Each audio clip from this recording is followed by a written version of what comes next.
Pondok Pesantren Salafiyah Al-Mu'adalah Al-Islami Nurul Anwar, pesantren yang kami asuh dan kami bina, adalah pesantren yang memiliki jenjang lengkap dari tingkat SD, SMP, dan SMA atau ula, wusta, dan ulia. Kami mengajak kepada Bapak Ibu, marilah sekolahkan dan didiklah anak Bapak Ibu di pesantren kami.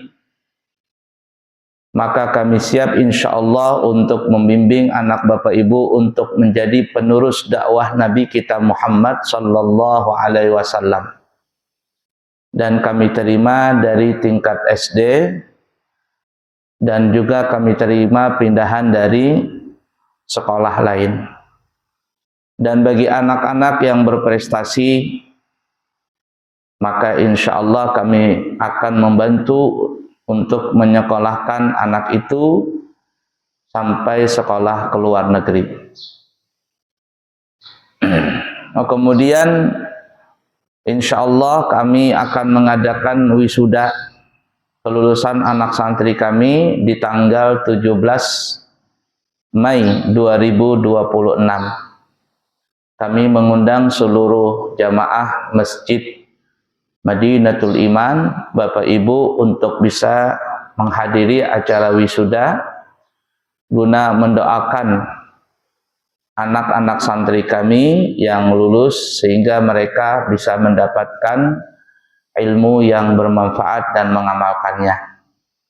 Kalau saya sebulan 2 kali datang ke sini, kadang hujan-hujanan, pernah lihat saya hujan-hujanan? Nah, kemudian Bapak Ibu nggak pernah ke pesantren saya, maka Bang Haji Roma Irama mengatakan sungguh terlalu. Nah, jadi tolong bisa hadir nanti ya, tanggal 17 Mei 2026 hari Ahad, kita mulai jadi jam 8 pagi. Insya Allah akan dihadiri oleh para alim ulama dan para habaib.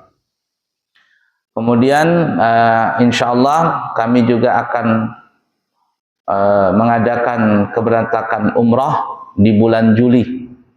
Bagi Bapak Ibu yang ingin berangkat umrah bersama kami akan mengadakan keberangkatan di bulan Juli kembali dengan perjalanan selama 12 hari, harganya Rp32.500.000. Nah, bagi Bapak Ibu yang berminat, maka segera mendaftar. Insya Allah kami akan menjebatani niat baik Bapak Ibu semuanya. Baiklah, di dalam kesempatan kali ini kita akan membahas di dalam nasihat Nabi kita Muhammad sallallahu alaihi wasallam. Kata Nabi, sittatu asya'a hunna gharibatun fi sittati mawadhi'a.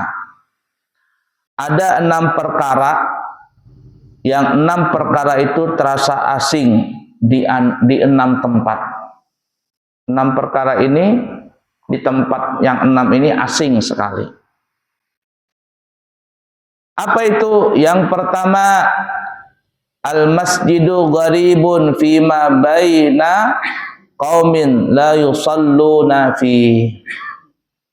Masjid itu akan terasa asing di antara orang-orang yang tidak mau melaksanakan sholat. Aneh sekali kalau ada orang rumahnya dekat masjid tapi tidak bisa ke masjid. Sebenarnya sangat aneh juga kalau ada orang yang bisa berolahraga. Terkadang malam hari itu ada orang berolahraga. Entah gimana ya olahraga malam hari itu, kira-kira baik atau enggak itu. Saya kalau balik ke pesantren itu, terkadang ada orang bersepeda atau rombongan malam hari. Kalau ceramah subuh terkadang itu jam 4 itu ada yang sudah olahraga. Sholat subuh di mana itu orang? Nah, orang-orang yang seperti ini mampu dia berjalan berkilo-kilometer bersepeda sampai berpuluh-puluh kilometer, tapi melangkah ke masjid mereka tidak mampu. Puncak gunung yang tinggi ribuan kilo, ya ribuan meter, sanggup dia daki itu gunung. Tapi untuk datang ke masjid, melangkahkan kaki ke masjid itu berat sekali. Nah, jadi masjid itu terasa asing di golongan orang-orang yang tidak mau sholat. Asing sekali. Nah, tapi bagi orang yang rajin sholat, masjid itu adalah tempat yang sangat membahagiakan. Yang parah nih, ada yang parah tuh. Ada masjid, di depannya itu banyak orang berjualan. Berjual bakso lah, berjual tek-tek lah, macam-macam. Ketika orang sholat, kadang mau sholat dia. Tapi yang anehnya ketika hendak bekami, hendak bahira ke masjid ya. Jadi numpang bahira bekami aja di masjid itu. Kalau banyu cuciannya habis, minta di keran masjid situ. Aneh. Ada orang seperti ini, hau-hau juga. Jar Ustadz Dasar Latif nih, beleng-beleng nih orang nih ya. Ada kulihan. Baik ya. Kemudian yang kedua, jar Nabi, wal mushafu gharibun fi manzili qaumin la yaqra'una fihi wal qur'anu gharibun fi jawfil fasiqi.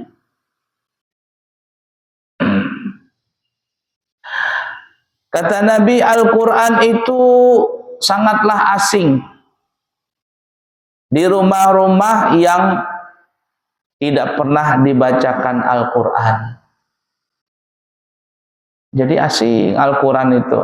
Ada ya Al-Quran, cuman setahun sekalipun belum tentu dibaca. Kalaupun dibaca bulan Ramadan aja. Ketika dibuka, Masya Allah, berdabu Al-Qurannya. Itu berdabu masih lumayan. Terkadang pas dibuka, bolong-bolong Al-Qurannya. Kenapa? Dimakan rayap. Nah, jangan sampai seperti itu. Dan Al-Quran juga kata Nabi sangatlah asing di tenggorokannya orang fasik.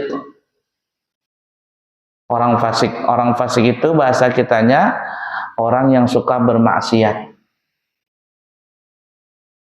Nah, di dalam riwayat hadis yang lain itu dikatakan masalul mu'mini yaqra'ul qur'ana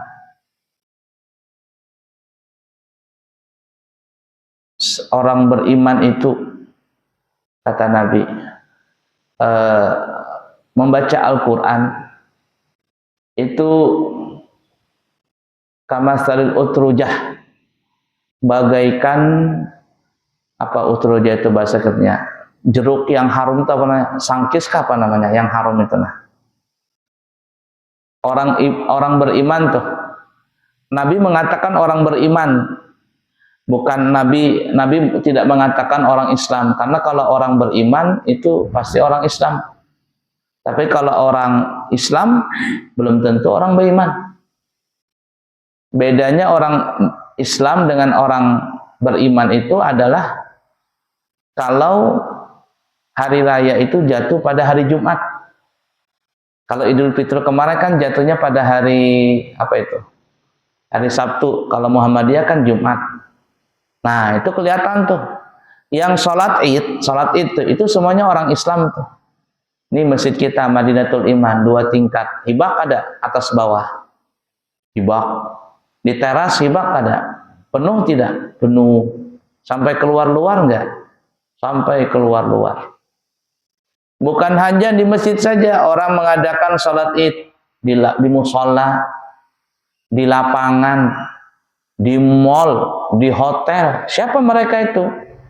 Semua itu adalah orang Islam itu. Orang Islam.